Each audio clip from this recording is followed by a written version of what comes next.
कांग्रेस ने अमेठी लोकसभा सीट पर राहुल गांधी के बजाय किशोरीलाल शर्मा को उम्मीदवार बनाया।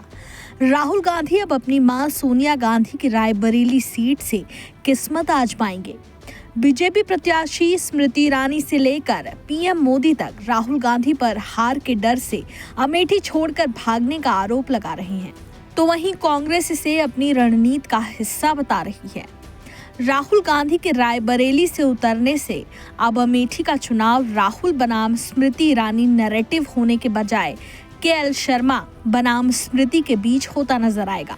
बता दें कि राहुल गांधी का अमेठी सीट छोड़कर रायबरेली से चुनाव लड़ने के फैसले के पीछे चुनाव हारने का डर नहीं, बल्कि बीजेपी की रणनीति को फेल करना माना जा रहा है।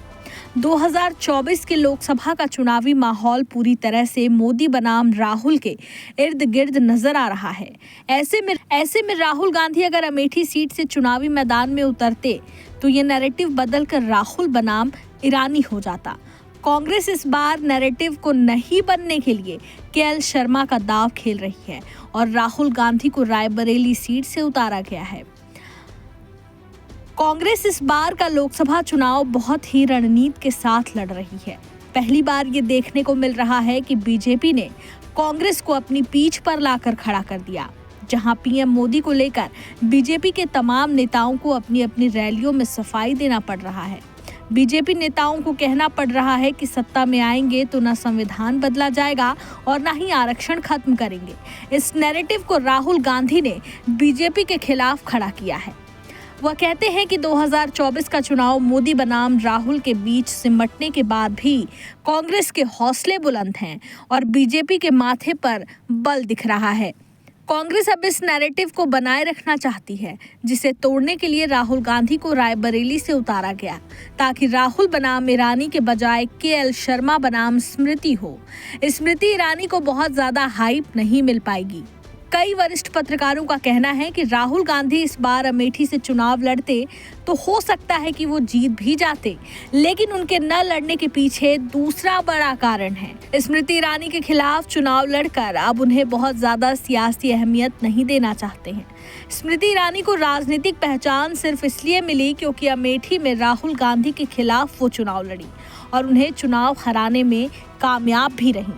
वह कहते हैं कि राहुल अगर दोबारा से चुनाव लड़ते तो उससे स्मृति ईरानी को बहुत तवज्जो मिलती। अगर वो चुनाव जीतने में सफल रहती तो उनका सियासी कद बढ़ जाता। इसलिए गांधी परिवार ने अब खुद लड़ने के बजाय अपने करीबी किशोरीलाल शर्मा को उतारा है ताकि एक तीर से कई शिकार किए जाएं। कांग्रेस ने अब अमेठी में राहुल बनाम स्मृति के बजाय केएल शर्मा बनाम स्मृति कर दिया है।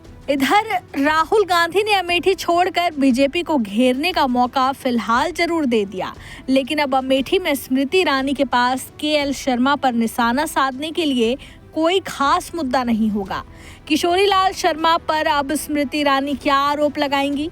पिछले 40 सालों में वो रायबरेली और अमेठी में रहकर कांग्रेस के लिए काम कर रहे हैं। उनके खिलाफ किसी तरह का कोई मामला नहीं है जिसे लेकर स्मृति उन पर निशाना साध सके। इसलिए अमेठी में स्मृति ईरानी को अब नए तरीके से चुनावी रणनीति तय करनी होगी और केएल शर्मा के इर्द गिर्द इस तरह अमेठी का जो चुनाव राहुल बनाम स्मृति माना जा रहा था वो अब स्मृति बनाम केएल शर्मा होगा। दरअसल किशोरीलाल शर्मा, जिन्हें केएल शर्मा भी कहते हैं, गांधी परिवार के पुराने करीबी हैं। वह लंबे वक्त से रायबरेली में सोनिया गांधी के प्रतिनिधि भी रह चुके हैं। जब भी गांधी परिवार से जुड़े मामलों की बात आती है तो किशोरीलाल शर्मा रायबरेली और अमेठी में पॉइंट पर्सन होते हैं, यानी पार्टी के सबसे अहम शख्स। केएल शर्मा पंजाब राज्य के मूल निवासी हैं। पहली बार वो साल 1983 में कांग्रेस कार्यकर्ता के रूप में अमेठी आए थे। वो कांग्रेस नेता और पूर्व प्रधानमंत्री राजीव गांधी के साथ बेहद करीब से जुड़े रहे। अमेठी में ही रहकर वह पार्टी के लिए मजबूती से काम करते रहे और 1991 में राजीव गांधी के देहांत के बाद वह अमेठी में कांग्रेस को मजबूत करने के लिए काम करते रहे। वह अन्य कांग्रेस उम्मीदवारों के लिए प्रचार करते रहे। किशोरीलाल शर्मा ने 1999 में सोनिया गांधी के पहले चुनावी अभियान में अहम भूमिका निभाई थी। गांधी ने पहली बार अमेठी में जीत के साथ संसद में हस्तक्षेप किया था।